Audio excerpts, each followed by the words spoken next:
Feel the heavy, suffocating humidity of central Florida pressing down on your shoulders in the late autumn of 1920, where the sweet, sickening scent of ripening orange groves perfectly masks the metallic stench of impending violence. You are standing in the seemingly tranquil town of OCOEE, just a few miles west of Orlando, a place that looks exactly like the idealized American paradise, with its pristine lakes, towering oak trees draped in Spanish moss, and endless rows of profitable citrus trees. But beneath this idyllic postcard exterior lies a deeply fractured society built on a terrifying racial hierarchy that is about to completely violently explode. The year 1920 is a massive, volatile turning point in the history of the United States. The brutal global carnage of the First World War has recently ended, and black soldiers who had bled in the muddy trenches of Europe for the promise of democracy have returned home expecting that democracy to actually apply to them. Furthermore, the 19th Amendment has just been passed, finally granting women the constitutional right to vote, and this monumental shift has sent shockwaves through the Southern political establishment. In OCOEE, the black community is not just passively existing, they are thriving, prospering, and actively organizing. At the absolute center of this prosperous community stands a man named Julius Perry, universally known as July Perry. July Perry is the embodiment of the American dream, realized under the most impossible and hostile conditions imaginable.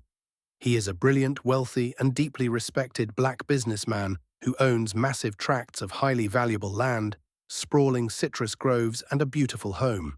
He acts as a labor broker, negotiating fair wages for black workers, and he serves as the undisputed pillar of his community, a man who commands respect not by force, but by his sheer intellect and unwavering dignity. Perry is a man who looks the white establishment directly in the eye and refuses to blink. Alongside his close friend and fellow wealthy landowner, Mose Norman July, Perry has recognized the incredible political power that the black community of Orange County currently holds if they simply exercise their constitutional rights. With the upcoming presidential election drawing near, Perry and Norman begin a massive, highly organized, and incredibly dangerous voter registration drive. They are not just encouraging people to vote, they are actively paying the poll taxes for those who cannot afford it, holding secret meetings in churches and lodges to educate black citizens on the mechanics of the voting process, and coordinating with a local white Republican judge named John Cheney, who is actively trying to register black voters to break the absolute stranglehold of the Democratic white supremacist political machine. This voter registration drive is a brilliant, peaceful exercise of civic duty, but to the white elite of Florida, it is viewed as an absolute declaration of war. The white political establishment recognizes with terrifying clarity that if the black citizens of OCOEE and Orlando successfully cast their ballots, they will fundamentally, permanently alter the power dynamics of the entire state. This economic and political anxiety acts as the perfect catalyst for the resurrection of the Ku Klux Klan, which is currently experiencing a massive, terrifying nationwide resurgence. This is the second iteration of the Klan, a highly organized, heavily funded, and politically connected domestic terror organization that operates completely in the open with the tacit and often explicit approval of the local police, the judges, and the politicians. As the voter registration numbers among the black community begin to steadily, dangerously rise, the white establishment decides that they cannot rely on standard political corruption to win the election. They must completely paralyze the black community with overwhelming psychological and physical terror. The campaign of intimidation begins quietly at first, with venomous whispers in the hardware stores and threatening looks on the dirt roads. But it rapidly escalates into a highly coordinated campaign of state-sanctioned psychological warfare. Judge John Cheney receives terrifying anonymous letters slipped under his door explicitly threatening him with assassination if he continues to encourage black citizens to register.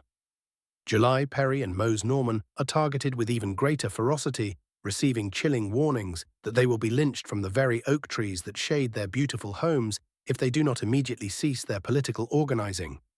But Perry and Norman are not easily intimidated men. They have built their wealth through immense hardship, and they are not about to surrender their dignity or their constitutional rights simply because cowards are hiding behind anonymous letters. Their refusal to back down absolutely infuriates the white supremacist establishment, pushing the Klan to escalate their terror tactics from hidden threats to a massive, terrifying public display of power. On the dark, humid night of October 30th, 1920, just a few short, agonizing days before the election, the streets of Orlando and OCOEE are suddenly violently illuminated by the flickering orange glow of burning crosses. The Ku Klux Klan stages a massive, heavily armed parade through the heart of the cities, specifically targeting the black neighborhoods. Over 500 men, wearing the blinding white robes and pointed hoods of the Invisible Empire, ride down the cobblestone streets on horseback and in motor cars carrying blazing torches, high-powered hunting rifles and shotguns. They march in absolute terrifying silence, save for the heavy rhythmic clopping of horse hooves and the crackling of the flames. The sheer scale of the parade is designed to completely overwhelm the senses and instill a bone-deep, paralyzing fear in anyone who watches. The hooded men carry large painted banners that read white supremacy, and they use heavy brass megaphones to broadcast explicit violent warnings into the dark night, explicitly stating that not a single black citizen will be allowed to approach the ballot boxes on Election Day, and that anyone who defies this order will be met with immediate extreme violence. The message is not a metaphor, it is a literal promise of mass murder, authorized by the silence of the local law enforcement who are actively participating in the parade underneath their hoods. The black citizens of OCOEE, watching this horrific display of terror through the narrow cracks of their drawn curtains, are forced to grapple with a terrifying, agonizing dilemma. They must decide whether the abstract promise of American democracy is worth the very real immediate risk of being slaughtered in the streets. The psychological toll of that night is unimaginable, as parents look at their sleeping children and wonder if exercising their basic human right is going to get their entire family burned alive. But despite the overwhelming display of force, the spirit of the black community in OCOEE remains unbroken, largely due to the absolute fearless leadership of July Perry and Mose Norman. In the tense, agonizing days following the Klan parade, Perry and Norman move quietly through the community, visiting homes, offering words of encouragement, and reminding their neighbors that the Constitution of the United States guarantees their right to vote, regardless of what the men in the white hoods say. They instruct the black citizens to remain calm, to avoid any confrontation, but to stand their ground and approach the polls on election morning with dignity and resolve. The atmosphere in Orange County becomes incredibly dense, suffocatingly tight, a massive powder keg packed with racial tension, economic anxiety, and political desperation, just waiting for a single solitary spark. The local white newspapers deliberately fan the flames, publishing completely fabricated, sensationalized stories, warning of a massive armed black uprising designed to murder white families in their sleep, further radicalizing the white population and essentially giving them a psychological blank check to commit any atrocity they deem necessary in the name of self-defense. The white citizens begin to heavily arm themselves, emptying the local hardware stores of every single shotgun, shell rifle cartridge, and revolver. They can get their hands on stockpiling weapons as if they are preparing for a foreign invasion rather than a democratic election. The local police force, deeply intertwined with the Klan, completely abandons any pretense of maintaining the peace and actively begins coordinating with the white vigilante groups, setting up armed patrols and planning their strategy for Election Day. As the sun sets on the eve of the election, November 1st, 1920, the town of OCOEE falls into a terrifying, heavy silence. The chirping of the cicadas in the citrus groves sounds incredibly loud in the absence of human voices. In the black neighborhoods, families eat their dinners in quiet contemplation, cleaning their own modest firearms, checking the locks on their doors, and praying for deliverance from the storm they know is coming. July Perry sits in his beautiful home, surrounded by the wealth he has built with his own two hands, knowing with absolute certainty that tomorrow will be the defining moment of his life.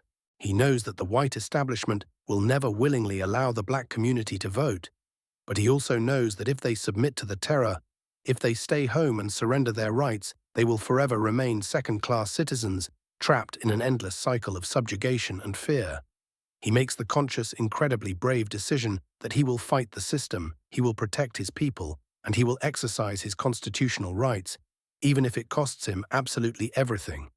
The stage is set for a horrific, catastrophic collision between the unstoppable force of a community demanding its freedom and the immovable object of a white supremacist society, desperate to maintain its absolute violent control. The morning of November 2nd, 1920 is about to dawn, and it will bring with it a level of bloodshed, destruction, and state-sanctioned terror that will permanently scar the state of Florida, completely erase a thriving black community from the map, and serve as one of the most chilling, horrifying examples of Election Day violence in the entire brutal history of the United States. The marble steps of the United States Supreme Court in Washington, D.C. stand in blinding, brilliant contrast to the dark, freezing mud of the Phillips County swamps, where hundreds of black sharecroppers bled to death. But those pristine marble steps were exactly where the final desperate battle for the soul of the Elaine 12 had to be fought. Scipio Africanus Jones and his white co-counsel George Murphy had dragged this incredibly heavy, bloody, horrific case out of the corrupted swamps of Arkansas and placed it directly at the feet of the highest judicial authority in the Republic, demanding that the federal government finally answer the question of whether the United States Constitution actually applied to black citizens living in the Jim Crow South. The case of Moore versus Dempsey was argued in the early days of 1923, and the legal arguments presented by the defense were a devastating, meticulous, surgical dismantling of the entire Southern legal system. They argued that the trials in Helena were not trials at all, but rather state-sanctioned theatrical productions designed to put a legal veneer on a horrific lynch mob.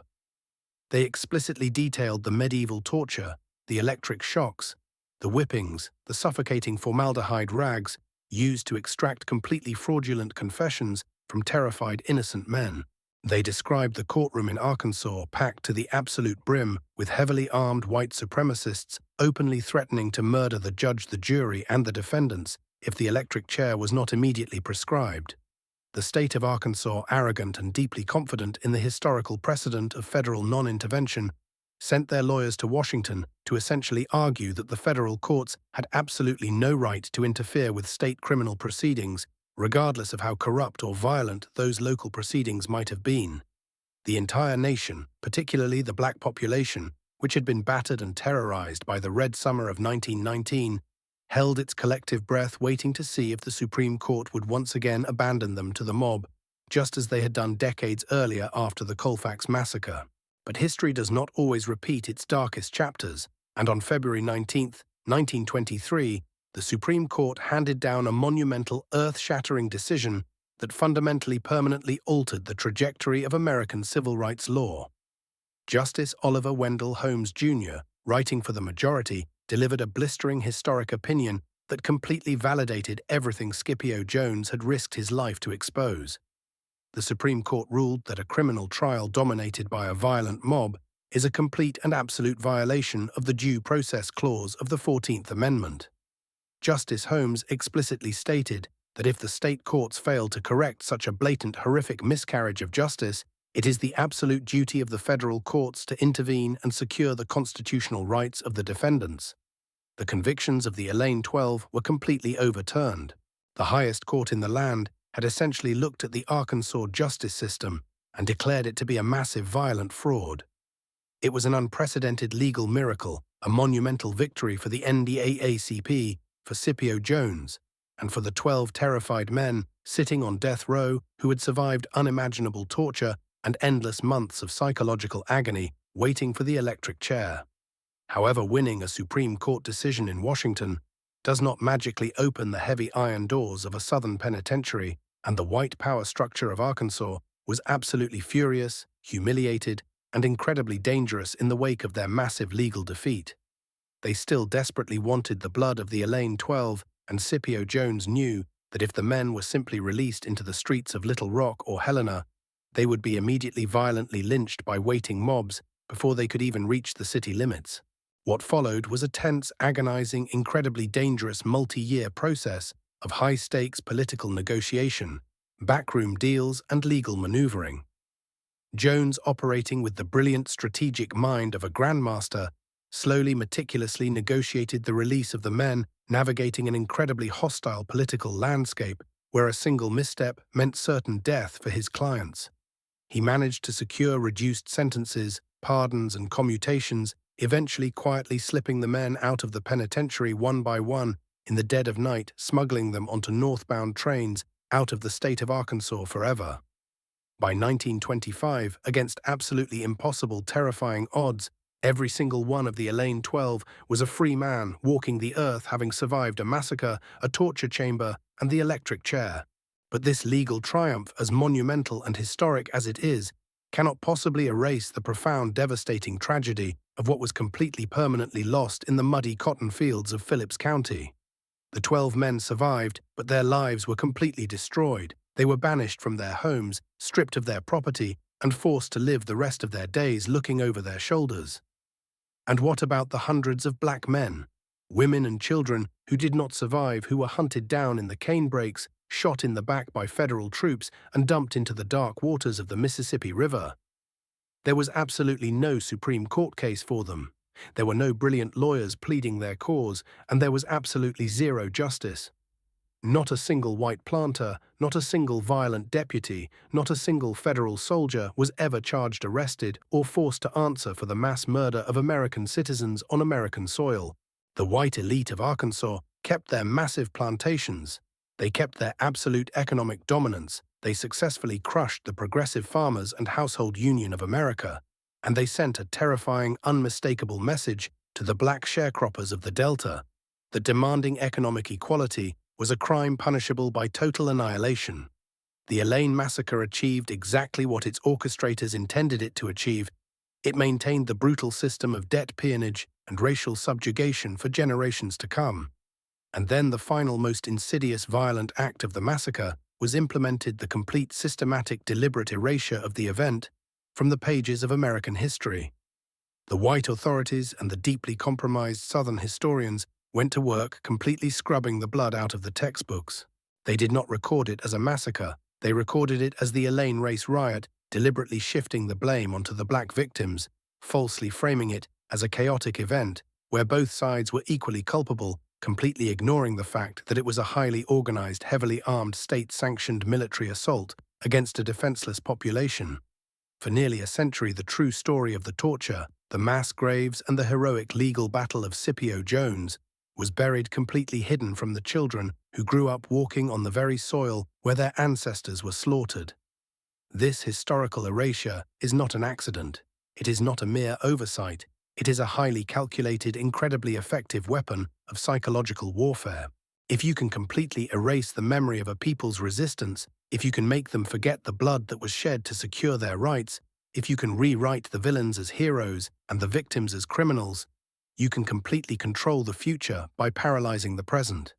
This is exactly why we are standing here today, in the digital age, speaking these uncomfortable, suppressed truths into the light, because the very same system that buried the bodies in the swamps of Arkansas in 1919 has evolved and mutated into the digital algorithm that currently dictates your entire reality today.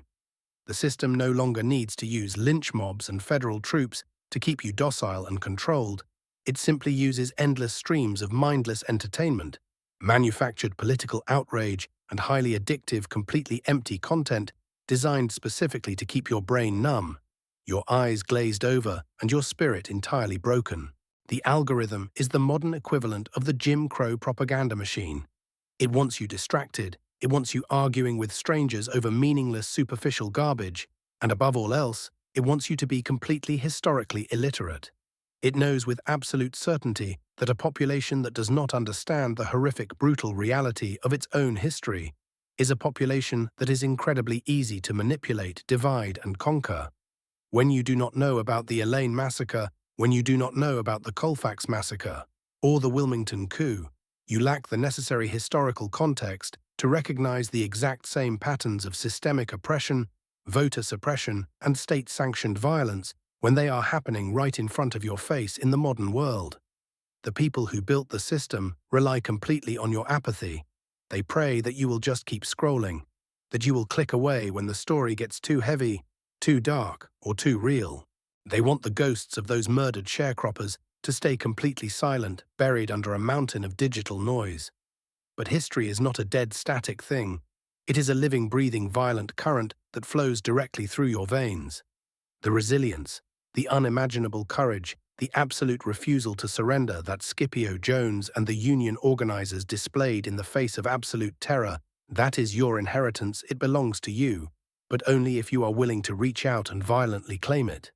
You have to make a conscious, deliberate choice right now in this exact moment to stop being a passive consumer of algorithmic garbage and become an active, dangerous archivist of the truth. You must take this story, this heavy blood-soaked history, and forge it into a weapon to wake up the people around you. You cannot let the sacrifices of the Elaine 12 fade into the obscurity of forgotten Wikipedia pages. Every time you share this history, every time you speak these names, every time you refuse to accept the sanitized, whitewashed version of the American narrative, you are directly fighting back against the system that wants to erase you. We are not just making videos, we are actively building a massive, unbreakable global battalion of truth seekers, a worldwide network of individuals who refuse to be hypnotized by the screens and refuse to let the true history of the people be permanently deleted. You are the front line of this ideological war, and your voice is the only thing standing between the truth and total historical oblivion. Stand up right now, prove that you are paying attention, prove that the blood of the ancestors actually matters, and show the architects of this amnesia that we are everywhere by dropping your city and your country in the comments below right now to permanently map out our global battalion and make sure they know we are never going back to sleep. The sun broke over the horizon on November 2nd, 1920, casting long golden shadows across the incredibly profitable citrus groves of Orange County, but the morning air carried absolutely no warmth. It was heavy, tight, and vibrating, with an unspoken, terrifying promise of violence. In the black neighborhoods of OCOEE, families woke up in absolute silence, dressing in their Sunday best. Because going to the ballot box was not just a basic civic duty, it was a sacred, incredibly dangerous sacrament that they had been preparing for over months of secret meetings and quiet organization. Mose Norman, a wealthy, deeply respected black landowner and a close personal friend of July Perry, put on his tailored suit, stepped out of his beautiful home, and headed directly toward the local polling station. Completely determined to exercise the constitutional right he had spent so much time organizing his community to secure. When Norman arrived at the voting precinct, he found exactly what the Ku Klux Klan had promised. During their terrifying nighttime parade, a massive, heavily armed contingent of white men standing guard around the ballot boxes, their hunting rifles resting casually but threateningly on their shoulders, and their eyes filled with absolute venom. The white election officials, working in perfect violent synchronization with the armed mob outside, immediately rejected Norman when he tried to cast his ballot, claiming absolutely falsely that he had not paid his poll tax and that there was no record of him being legally registered to vote. Norman knew this was a completely fabricated lie, a blatant illegal tactic designed to systematically disenfranchise the entire black community, but instead of violently escalating the situation on the spot and giving the mob the excuse they desperately wanted, he calmly turned around, got into his car, and drove directly to Orlando to seek the legal counsel of Judge John Chaney, the white Republican who had encouraged the voter registration drive in the first place. Chaney, a man who still believed the law meant something, handed Norman a formally written legal note explicitly instructing the election officials that it was a federal crime to deny a registered citizen the right to vote, and told Norman to go back and record the names of any men who refused him. But the white mob standing outside the OCOEE polling station did not care about federal law, and they certainly did not care about a piece of paper signed by a Republican judge. When Mose Norman returned to the polls holding that legal document, the white supremacists completely lost their minds, viewing his persistence not as a lawful execution of his rights, but as an incredibly dangerous act of black defiance that had to be crushed immediately and brutally. The mob swarmed Norman, ripping the paper from his hands, physically beating him, and driving him away from the precinct under the explicit threat of immediate death. Norman, vastly outnumbered and completely unprotected by the local law enforcement, managed to break free from the mob and escape into the surrounding citrus groves. But in the terrifying chaos, he was forced to leave his vehicle behind. The white vigilantes searching Norman's abandoned car found a shotgun resting on the back seat, and that single completely legal firearm became the fabricated excuse, the psychological blank check the mob desperately needed to initiate a full-scale massacre. Word spread through the white community like a catastrophic wildfire that Mose Norman was heavily armed and actively planning a violent insurrection. The mob, completely enraged by the fact that a black man had dared to challenge their absolute authority twice in one morning, decided that they were not just going to stop him from voting, they were going to hunt him down and execute him as a public terrifying warning to every other black citizen in the state of Florida. They naturally assumed that Norman would seek refuge at the home of his closest ally, the undisputed leader of the black community, July Perry. The mob, led by a notorious former Orlando police chief named Sam Salisbury, heavily armed themselves with high-powered rifles and shotguns and marched directly toward the Perry estate. July Perry was an incredibly wealthy man, and his home was a large, beautifully constructed two-story house surrounded by manicured lawns and outbuildings, a physical testament to the incredible success he had achieved, despite the suffocating weight of Jim Crow. When the white mob arrived at the edge of his property, they did not find a terrified man cowering in the dark, they found a fortress. Perry, knowing absolutely that the mob was coming, and knowing that the local police were actively participating in the terror, had gathered his family inside, barricaded the heavy wooden doors, shuttered the windows, and prepared to defend his home, his property, and his life with lethal force. Salisbury, arrogant and completely unaccustomed to black resistance, marched directly up to the front porch of the Perry home and aggressively demanded that Perry open the door and surrender Mose Norman. The silence from inside the house was absolute and incredibly heavy, and then the terrifying tension shattered into a million pieces. It is historically debated who fired the exact first shot, but what is absolutely undeniable is that the front yard of the Perry estate instantly erupted into a deafening, chaotic battlefield. The defenders inside the house, vastly outgunned but fighting for their absolute survival, unleashed a devastatingly accurate hail of gunfire through the shuttered windows directly into the advancing mob. This was not a passive surrender. This was an incredibly brave, desperate last stand against state-sanctioned terror. July Perry's daughter, Caretha, a young woman showing unimaginable courage in the face of absolute horror, was reportedly reloading rifles and firing back at the men who had come to murder her family. The white mob, completely shocked and entirely unprepared for the reality that the black citizens were actually shooting back with deadly accuracy, scrambled frantically for cover behind the massive oak trees and the outbuildings. In the chaotic, blinding exchange of gunfire, two prominent white men in the mob, Elmer McDaniels and Leo Beauregard, were struck by bullets and killed instantly, their bodies dropping heavily onto the manicured lawn of the Perry estate.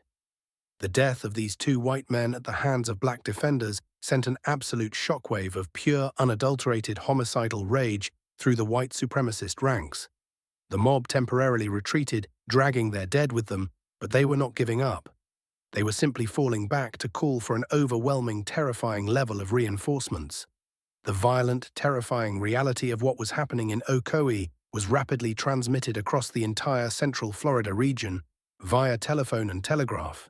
The local white authorities sent frantic messages to Orlando, to Winter Garden, to Apopka, and to every surrounding municipality, explicitly calling for every able-bodied white man who owned a firearm to immediately descend upon OCOEE to crush what they were entirely falsely calling a massive armed black uprising.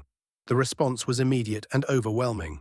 Within hours, the quiet dirt roads leading into OCOEE were completely choked with hundreds of cars carrying over 1,000 heavily armed white vigilantes, Ku Klux Klan members, and off-duty police officers. They brought crates of ammunition, they brought dynamite, and they brought a deep primal thirst for absolute total annihilation. The regional invasion had officially begun, transforming the town of OCOEE into an active military war zone. Before we witness the absolute horrifying devastation that this massive mob is about to unleash upon the innocent families of this town, I need you to stand up and be counted. So drop your city in the comments right now to map out our global battalion. Because the only way we can actively fight back against the deliberate century-long erasure of these brave defenders is by building a worldwide army of people who absolutely refuse to let their sacrifices fade into the dark. Back at the Perry estate, July, Perry recognized the terrifying reality of the situation. He had successfully defended his home against the initial assault, but his ammunition was running dangerously low. He was severely wounded, having taken a bullet during the fierce firefight, and he knew that the mob returning with 1,000 heavily armed men would simply blow his beautiful house to pieces and burn everyone inside alive. In a desperate, heartbreaking decision, Perry told his wife and his daughter to flee through the back doors into the dense, terrifying darkness of the surrounding woods, hoping that the mob would focus their rage entirely on him and spare his family. Perry, bleeding heavily and in agonizing pain, attempted to escape himself, dragging his injured body into a nearby sugarcane patch, hoping the tall, thick stalks would conceal him from the hunting parties that were rapidly swarming the neighborhood. But the massive white mob returning to the estate, with overwhelming numbers and burning torches, did not just want July Perry, they wanted to completely erase the entire physical existence of black prosperity in OCOEE.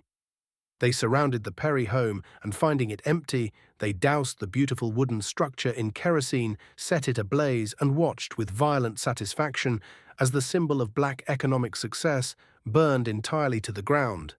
But they absolutely did not stop with the Perry home. The mob, emboldened by their massive numbers and the complete total absence of any federal or state law enforcement intervention, turned their attention to the entire northern black settlement of OCOEE.